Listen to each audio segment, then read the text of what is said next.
அனைவருக்கும் தமிழ் குடலின் வணக்கங்கள். ராவண காவியத்தோடு தொடர்புடைய காண்டம் இது.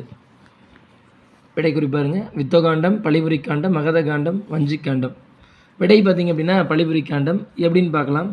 விளக்கம் பார்த்திங்கன்னா, ராவண காவியம் யாரால் எழுதப்பட்டதுன்னா புலவர் குழந்தையால் எழுதப்பட்டது. எந்த காலகட்டம்னு பார்த்திங்கன்னா கிபி 1946. அதில் உள்ள பாடல்கள் எண்ணிக்கை 2828 பாடல்கள். இதில் உள்ள படலங்கள் 56, காண்டங்கள் 5. இதில் 3வது காண்டமாக தான் இந்த 2ஆம் காண்டம் தான் இது பழிபுரி காண்டம். அடுத்து யுத்த காண்டம் ஆப்ஷன் பாருங்கள். அது வந்து நமக்கு தெரியும், கம்பராமாயணத்தில் மொத்தம் 6 காண்டம் இருக்குது. அதில் 6வது காண்டம் தான் யுத்த காண்டம். அடுத்து மகத காண்டம் என்பது உதயகுமார காவியத்தின் 3ஆம் காண்டம். அதுலேயும் 6 காண்டம் இருக்குது. அடுத்து வஞ்சி காண்டம் நமக்கு தெரியும், சிலப்பதிகாரத்தில் 3 காண்டங்கள் இருக்குது. அதில் இறுதி காண்டம் தான் வஞ்சி காண்டம்.